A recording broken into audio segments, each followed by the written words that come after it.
Mesdames, Messieurs, bonsoir. Bienvenue sur Alizé pour votre édition de 19 h. Nous sommes le jeudi 3 décembre.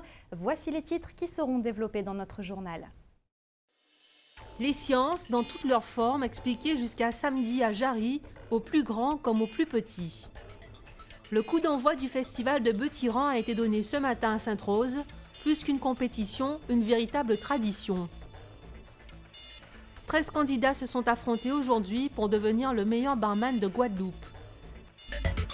Le journal, Aurélie Ronze. Et la science va donc s'inviter à Jarry pendant 3 jours. Le public va pouvoir découvrir des expositions sur plusieurs thèmes, l'astronomie, les bactéries ou encore le climat. Un planétarium pour comprendre les mouvements de la voûte céleste a même été installé. Mais le public privilégié aujourd'hui, les scolaires qui ont pu en savoir plus sur les cétacés. Le reportage de Muriel Barlagne. Une plongée dans l'univers des baleines et des dauphins, c'est ce que propose l'association Mon École, Ma Baleine. Avec ses jeux éducatifs, ses outils pédagogiques et son exposition, elle a l'habitude de faire la tournée des écoles. Aujourd'hui, ce sont elles qui viennent à sa rencontre à l'occasion du village des sciences. L'occasion de faire la lumière sur des animaux mal connus qui vivent pourtant au large de nos côtes et qui ont besoin d'être protégés. Alors au large de la Guadeloupe, on a 22 espèces quand même, ce qui est pas mal. Et au niveau des cétacés, contrairement à ce qu'on pense, c'est assez facile de pouvoir les observer. Par exemple, la baleine à bosse, quand elle vient, de décembre à mai, on peut la voir très facilement depuis la côte. Donc il n'y a pas besoin d'un bateau, il n'y a pas besoin de faire des visites spécifiques. Si on est attentif, on peut quand même tomber dessus assez facilement. La méthode ludique appliquée par l'association semble porter ses fruits. Les plus jeunes ont déjà retenu des notions après quelques minutes passées sur le stand. Sur les cétacés, j'ai compris qu'ils doivent aller dans l'eau chaude pour réchauffer leur bébé et qu'ils doivent faire un régime des fois. La baleine, ça vient une seule fois ici en Guadeloupe en décembre. La baleine, c'est un mammifère. Près de 1000 élèves de tous les niveaux sont attendus sur ce village pour contribuer à développer leur culture scientifique. Culture déjà bien fournie sous nos cieux. Il faut savoir qu'en Guadeloupe aussi, nous avons le plus grand dispositif de recherche à caractère scientifique au niveau des départements français d'Amérique, puisque nous accueillons déjà la faculté de sciences que nous avons à Fouilleul. Nous accueillons aussi beaucoup d'instituts de recherche, l'INRA, le CIRAD, l'Institut Pasteur, le BRGM et plein d'autres. Donc moi je pense vraiment que c'est quelque chose qui est inscrit dans l'inconscient collectif guadeloupéen et au quotidien, nous avons recours à la science à travers nos téléphones portables, à travers la télévision, qu'on se sert un café le matin aussi, on fait de la chimie, donc tout ça c'est de la science au quotidien, voilà. Pendant 3 jours, il sera ainsi possible de découvrir différentes facettes des sciences. Le grand public est attendu samedi matin. Et on va rester dans le domaine des sciences. La COP21 se poursuit à Paris. Près de 150 chefs d'État ou de gouvernement jusqu'au 11 décembre pour tenter de trouver un accord sur le climat. Les débats se multiplient donc concernant les comportements humains sur notre environnement. En Guadeloupe, il faut savoir qu'il y a un véritable vide scientifique sur cette question. C'est pourquoi le laboratoire de recherche de l'Université des Antilles porte un projet d'étude sur les conséquences du dérèglement climatique sur les Antilles françaises. Les précisions de Muriel Barlagne. Une banque de scénarios pour tenter de déterminer comment les eaux submergeraient nos côtes en cas de cyclone ou de tsunami, c'est le travail réalisé par le LARGE, laboratoire de recherche en géosciences et énergie de l'Université des Antilles. Dirigé par Narcisse Zaïbo, ce laboratoire fédère 3 groupes de recherche, dont un sur la submersion marine. Aujourd'hui, il s'agit d'ajouter un paramètre. Les chercheurs veulent comprendre ce qui se passera si, en plus, le niveau de la mer continue d'augmenter. D'après les données qui sont disponibles, donc la montée des eaux concerne nos territoires. Voilà.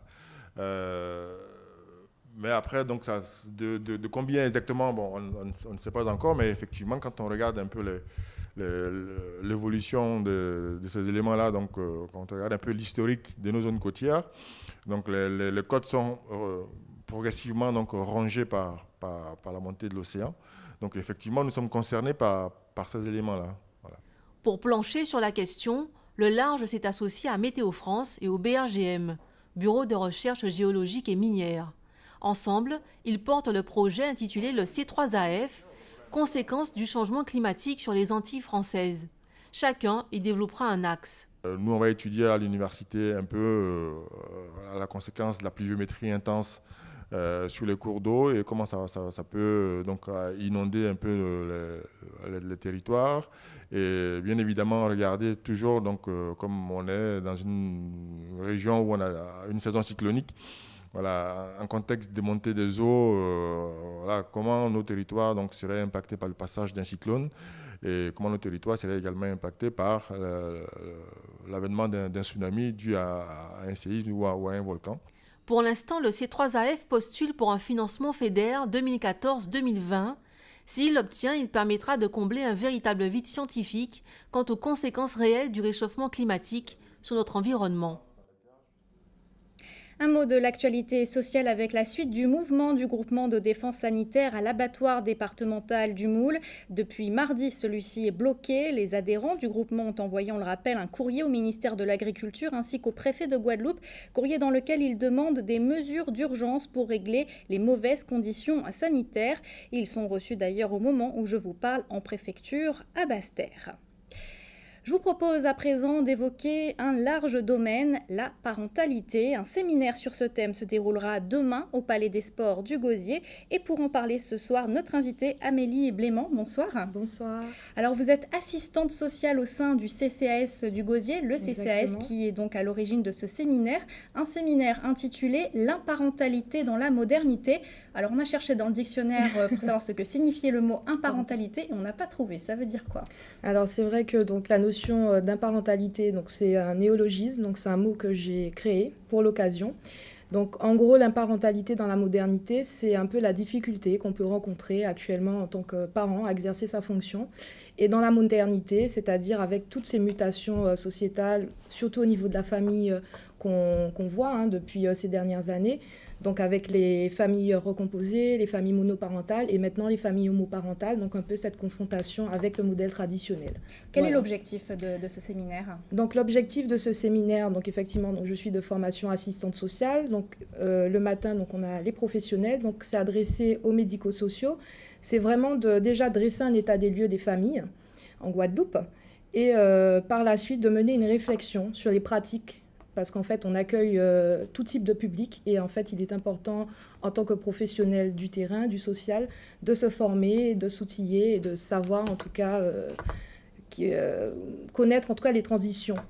Alors justement, il y a plusieurs thèmes qui vont être abordés. Vous l'avez dit voilà. tout à l'heure, l'homoparentalité. La Guadeloupe est concernée par l'homoparentalité? Oui, la Guadeloupe est concernée par l'homoparentalité. On ne s'en rend pas compte, mais en fait, si vous voulez, donc ça sera plus détaillé effectivement dans le séminaire, mais on a une forme d'homoparentalité. Par exemple, les couples issus d'un premier mariage qui, après divorce, peuvent se retrouver justement dans d'autres configurations familiales. Alors, quels autres thèmes seront également abordés demain? Donc, on va parler des nouvelles formes de famille, donc, dont la monoparentalité, puisque comme on va voir qu'il existe deux formes de monoparentalité, celle qui est accidentelle, s'il y a un décès, et celle qui est choisie.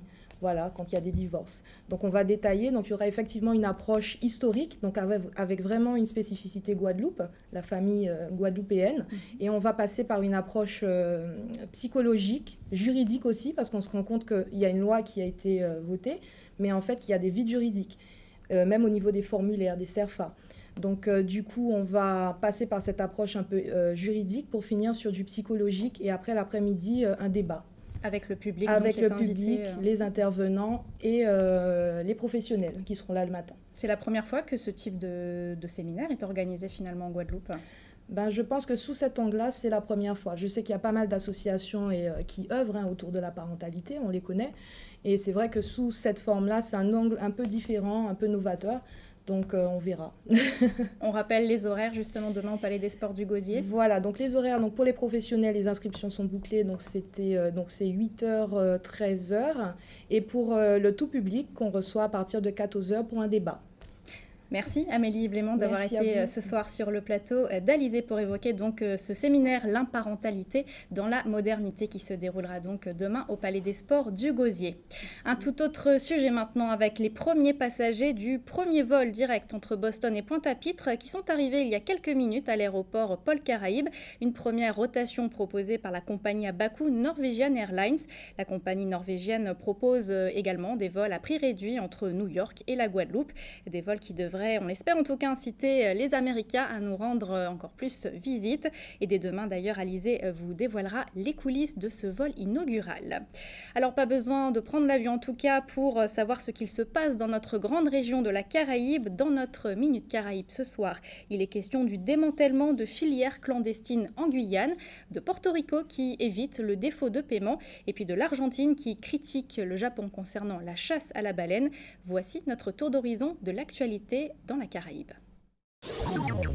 Le parquet de Guyane estime qu'une enquête a permis le démantèlement d'une redoutable filière d'immigration qui acheminait depuis la frontière brésilienne des clandestins, dont une partie alimentait des sites aurifères illicites, a déclaré mercredi la procureure adjointe de Cayenne, Isabelle Arnal. Des pirogues de clandestins embarquaient d'Oiapoque, une commune brésilienne à la frontière de la Guyane, sur le fleuve d'Oyapock, avec tous les risques que cela comporte. Là où le fleuve rencontre l'océan Atlantique, un secteur déjà théâtre de chavirage mortels par le passé. Le procureur de Cayenne, Éric Vaillant, estime dans une fourchette basse que 3 pirogues avec à bord à chaque fois une quinzaine de migrants passaient chaque semaine, ce qui fait environ 2300 illégaux par an, 3000 en fourchette haute. 80% des clandestins transportés étaient des Brésiliens, 20% environ des Haïtiens, a précisé le lieutenant-colonel Joël Champel-Auvier. Porto Rico a évité à la dernière minute un défaut de paiement en remboursant mardi 1er décembre une échéance de 354 millions de dollars sur les 72 milliards que représente sa dette au total.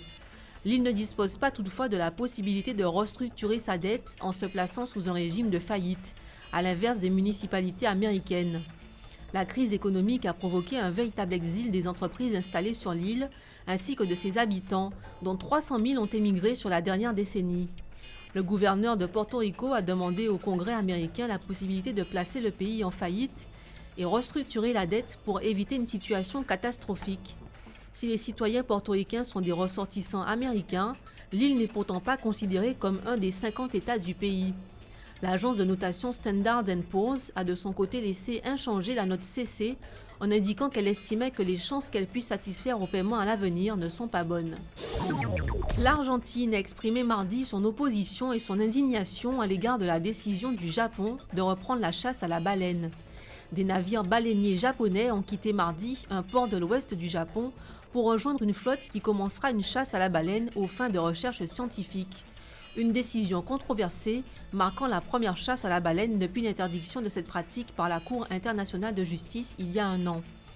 La branche argentine de Greenpeace, organisation non gouvernementale de protection de l'environnement, a souligné dans un communiqué qu'elle avait travaillé dur pour obtenir cette interdiction par la Commission baleinière internationale, la CBI, et qu'elle maintenait une position stricte en faveur de la préservation des baleines.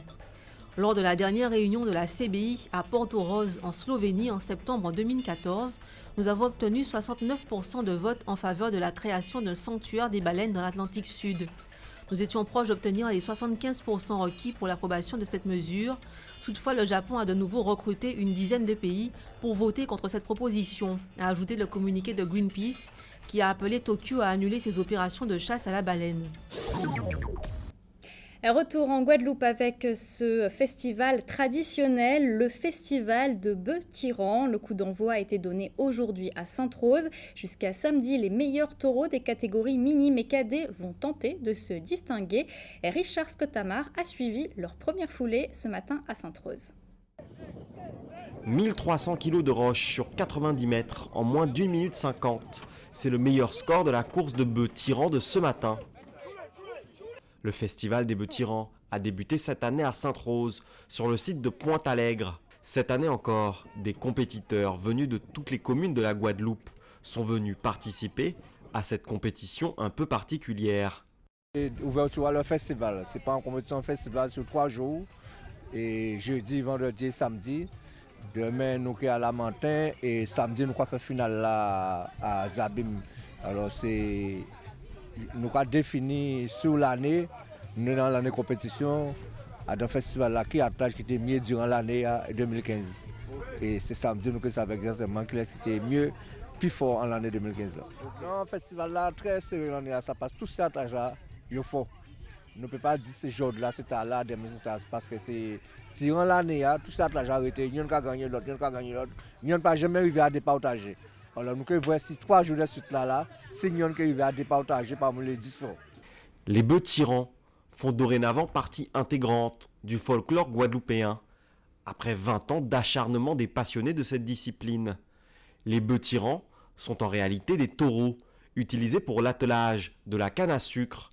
À chaque fin de saison sucrière, les courses de bœufs sont traditionnellement un moment de fête et de communion pour les agriculteurs et leurs familles. Et puis nous, c'est 7e charrette, nous essayons de faire en prestation, mais ça pareil jour là. Nous espérons que demain ça qui est mieux parce que là, nous ne comprenons pas les jours là. Samedi, nous courons éveil, il est bien, on a fait 8e, mais aujourd'hui là, ils nous ont rien donné. Donc demain et après-demain, on verra qu'est-ce qu'on fera, si ça va un peu mieux quoi. Le festival des bœufs tyrans vous attend nombreux. Vendredi à Bréfort, au Lamentin, et samedi à Bois-Ripaud, dans la commune des Abîmes. Et les taureaux les plus expérimentés prendront le chemin de la piste la semaine prochaine. Ce sera le 10 décembre à Saint-François. On passe au sport. C'est demain que l'on saura si la Guadeloupe accueillera en mars prochain le premier tour de la Coupe Davis de tennis. Le nouveau capitaine de l'équipe de France de tennis, Yannick Noah, souhaite que cette compétition se joue dans les Antilles. La Martinique est également candidate. Pour le président de la Ligue de tennis de Guadeloupe, Christian Forbin, notre département a toutes ses chances. C'est ce qu'il nous avait confié il y a 2 semaines. Je vous propose de le réécouter. Ce serait une formidable opportunité pour la Guadeloupe, avec des retombées directes sportives et puis aussi des retombées indirectes avec considérables pour l'économie de la Guadeloupe. Il faut qu'il y ait un lieu capable de recevoir entre 4 000 et 5 000 personnes. À mes yeux, ce qui serait le plus approprié, ce serait le Vélodrome. Alors nous, on n'a pratiquement pas grand-chose à faire. C'est pratiquement toute l'équipe les techniciens de la Fédération française qui sont habilités. Ils ont l'habitude de Moscou. Vous savez, quand on passe une rencontre de Coupe Davis, 3 mois après, on sait quel club, quel pays, quelle nation on va rencontrer, le lieu, etc. Il faut être très réactif dans les 2-3 mois. Donc tout est encore possible pour nous. Et le Bureau fédéral doit justement communiquer sa décision demain matin. On vous tiendra bien sûr au courant dans notre édition demain à 12h30. Sport toujours en football. On jouait hier soir 2 matchs en retard en DH. Tout d'abord, le CSM rencontrait l'USBM pour le compte de la 4e journée. Les hommes de Richard Albert se sont imposés 2-1. De son côté, l'Amical Club de Marie-Galante l'a emporté 1-0 face à l'Arsenal Club. C'était un match qui comptait pour la 8e journée de DH. À présent, je vous propose de découvrir un concours plutôt insolite. Il s'agit d'un concours de cocktails qui s'est déroulé aujourd'hui dans un hôtel du Gosier. Plusieurs candidats ont participé à un atelier pour que leur réalisation soit la plus originale. Le reportage de Patrick Curie. Avant de passer à la pratique, les 13 candidats au concours de bartender ont passé une sélection écrite. À l'issue, 8 candidats ont été sélectionnés, comme Adeline, 18 ans, qui a décidé de se lancer dans l'aventure. Je débute mes études dans le bar, car c'est un métier qui m'a toujours attirée, malgré que j'ai fait un bac pro cuisine avant. J'ai décidé de me diriger vers le bar, parce que j'aime bien le monde de la nuit, le contact avec le client, le fait qu'on peut s'exprimer juste dans des verres, en fait, c'est quelque chose qui me plaît. Bien, je pense que le concours va juste m'apporter un petit peu d'expérience, ça peut peut-être m'apporter un peu de confiance en moi et puis au moins je vois avec des professionnels qu'est-ce que c'est que le vrai monde du bar en fait. La 5e édition du Bartender se déroule lors du premier salon du bar de la Guadeloupe. Des candidats de tout horizon à la clé, une chance de trouver un emploi dans un établissement de la région. Absolument. C'est-à-dire qu'il y a une partie de candidats en fait, qui viennent directement d'établissements, d'hôtels, restaurants, de bars de la Guadeloupe. Il y a également une partie qui vient directement du lycée de l'hôtellerie et du tourisme du Gosier. Et donc chacun a sa création et va concourir pour le prix du meilleur barman de la Guadeloupe. L'idée, c'est véritablement en fait que justement tous ces candidats puissent bénéficier de la formation, de l'expérience de ces intervenants. Et au final, il y a un chèque à gagner à la clé pour le gagnant et surtout la possibilité d'être mis en avant pour pouvoir travailler par la suite. Voilà. Donc, il faut savoir que ça fait maintenant depuis, c'est la 5e édition du concours et que tous les candidats en fait, qui ont participé à ce concours et qui ont gagné le concours, ils ont tous par la suite été recrutés directement par les hôtels et les restaurateurs pour pouvoir travailler dans des établissements. Les 8 qualifiés se retrouveront le samedi pour la grande finale. Consommez bien sûr avec modération. Allez, avant de se quitter, on jette un coup d'œil sur la couleur du ciel pour demain matin en Guadeloupe et c'est un temps plutôt humide qui nous attend, alternance d'éclaircies et de passages pluvieux. Au réveil, le thermomètre affichera entre 26 et 28 degrés. C'était le journal de la rédaction. Merci de votre fidélité. Dans quelques instants, votre rendez-vous sportif quotidien Minute Sport, suivi de la météo détaillée de notre région et du journal de TF1. Votre soirée sur Alizé, un épisode de votre série Une famille formidable. Pour ma part, je vous donne rendez-vous demain à 12h30 pour toute votre actualité locale et régionale. L'actualité qui continue sur notre site le www.alizé.com. Excellente soirée sur Alizé.